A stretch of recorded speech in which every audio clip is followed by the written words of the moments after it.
Everything began with the roar of engines and the promise of a routine transcontinental flight, but what followed turned into one of the most tragic aviation disasters in recent memory.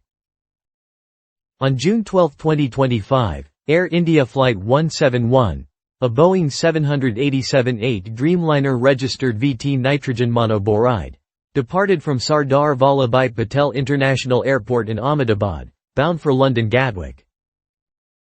What should have been a routine journey ended in catastrophic loss within less than a minute of takeoff. The flight initially appeared normal, with departure at 13:39 IST, until an unexpected disaster struck seconds after liftoff.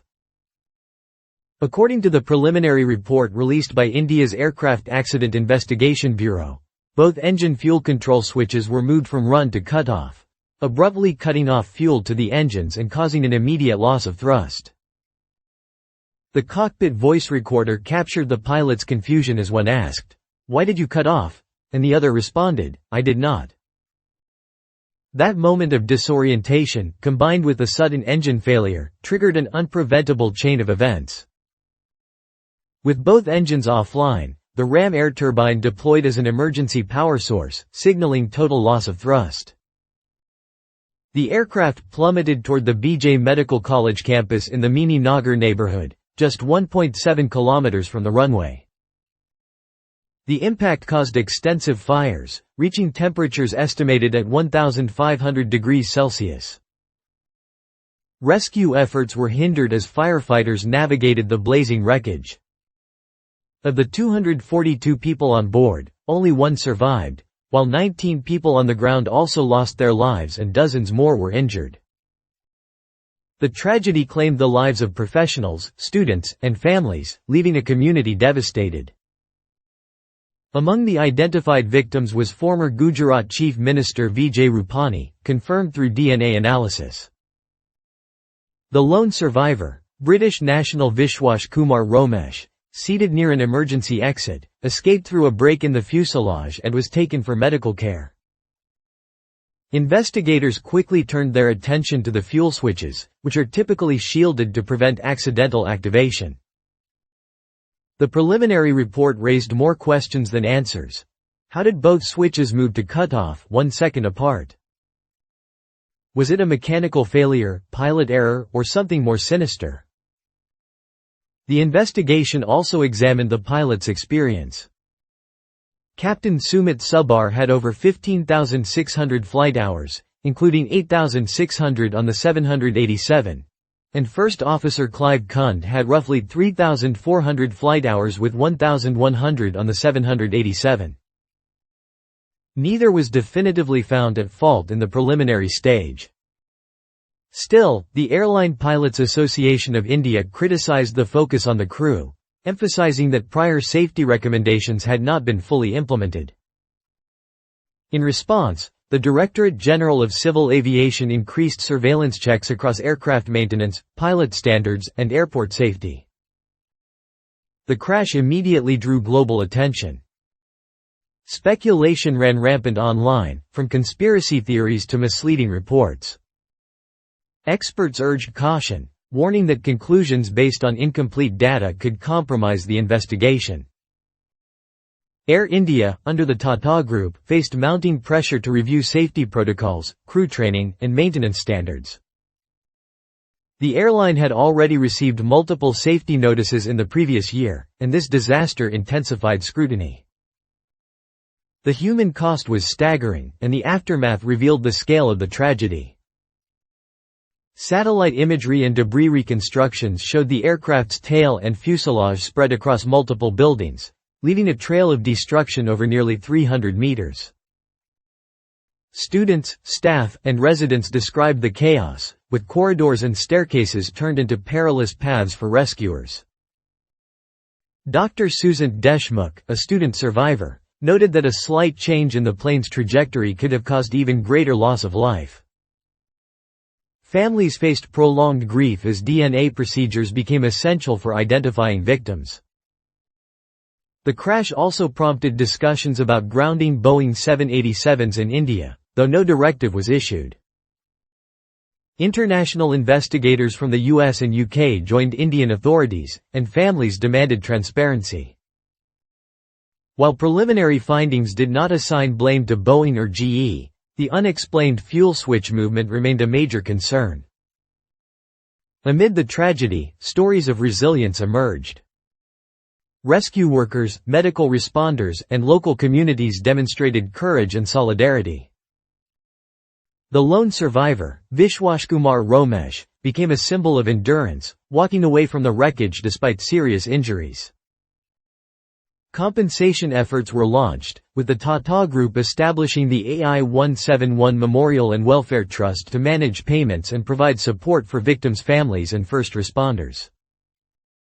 Interim payouts ranged from 25 lakh to over 1 crore rupees per family, easing some immediate financial burdens.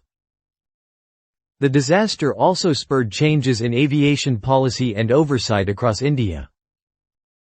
Pilot rest regulations, pre-flight checks, and maintenance inspections were intensified, while simulators helped test the implications of dual-engine failure. Globally, Boeing and GE reassessed safety measures, and the aviation industry closely watched lessons emerging from the tragedy. Air India Flight 171 left an indelible mark, not only on the families affected but on aviation safety and global airline operations. The final report remains months away, and until it is released, the cause of the crash is still shrouded in uncertainty. Life continues in Ahmedabad, yet the scars remain, serving as a sobering reminder of how quickly routine journeys can transform into unimaginable tragedy, and of the ongoing need for vigilance, accountability, and resilience in aviation.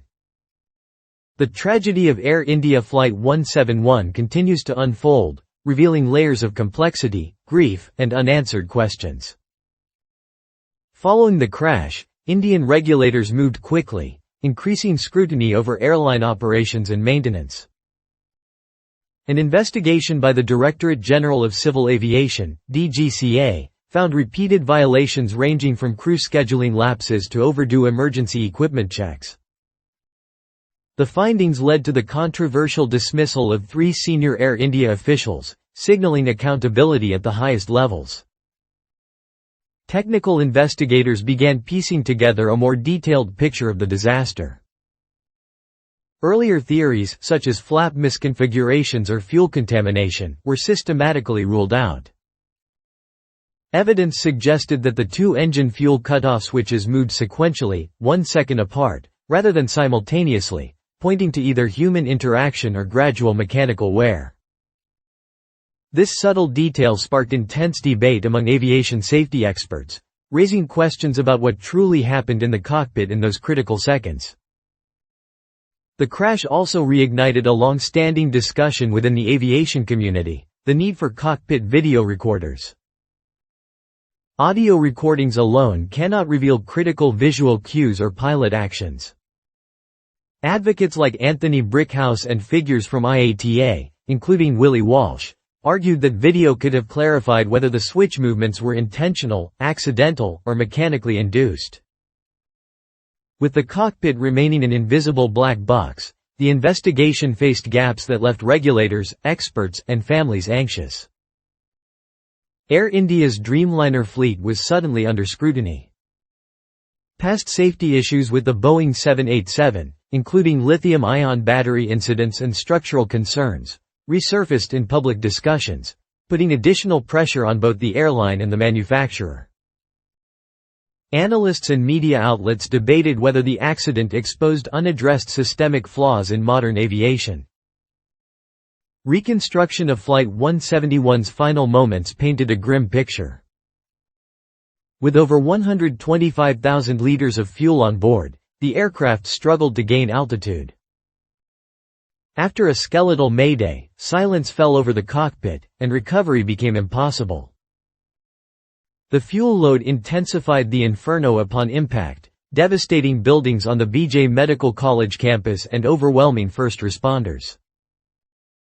The preliminary report confirmed that both fuel switches were in the cutoff position, but investigators have not yet ruled out mechanical failure, human error, or foul play. The report also highlighted a regulatory gap.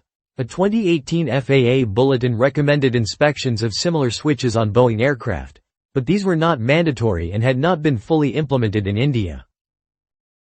This omission now looms large in discussions of systemic oversight, regulatory responsibility, and compliance. Families of victims, already grieving, are pressing for answers, exploring legal avenues both in India and internationally. Simulations conducted in flight labs confirmed that a single engine failure at takeoff might be survivable, even with improper flaps or landing gear, but dual engine loss at such low altitude is unrecoverable. This reinforced the stark reality of how fragile safety margins can be when critical layers fail. In the damaged BJ Medical College, rebuilding efforts have begun alongside memorials, symbolizing a commitment to restore more than just physical structures. Legally, families are pursuing transparency and accountability. U.S.-based attorney Mike Andrews represents more than 60 families, pressing for full access to flight and cockpit voice data. He has warned that preliminary reports disproportionately focusing on deceased pilots risk shielding manufacturers from scrutiny. Meanwhile, delays in releasing flight data and sound recordings have fueled frustration, eroding trust among victims' families. Some families even received misidentified remains, adding further anguish to an already devastating ordeal.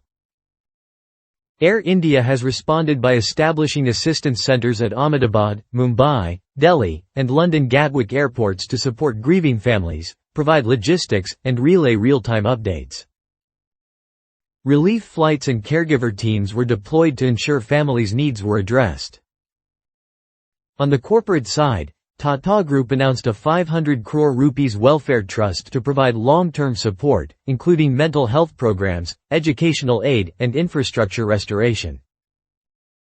Compensation, including payouts up to 1 crore rupees per life lost, reflects efforts to combine immediate relief with long-term restorative care. International aviation authorities, including the UK Air Accidents Investigation Branch and the US NTSB, continue to provide technical assistance while emphasizing the need to avoid speculation. Meanwhile, digital platforms and aviation forums remain abuzz, with enthusiasts and experts dissecting details such as the sequential fuel switch movements, the deployment of the Ram air turbine, and the fleeting window of heroic effort before the aircraft became unrecoverable. Despite the uncertainty, the tragedy has sparked meaningful reforms in aviation policy, corporate oversight, and regulatory enforcement. Air India temporarily retired flight numbers AI-171 and AI-172, replacing them with AI-159 and AI-160, and accelerated modernization programs for its 787 fleet under a $400 million overhaul plan. Amid all this, the lone survivor, Vishwas Kumar Romesh, stands as a testament to human resilience. While families, regulators, and aviation experts continue to seek answers, his story reminds the world of both the fragility of life and the enduring strength of the human spirit. The investigation continues, and the final report is expected within the next year.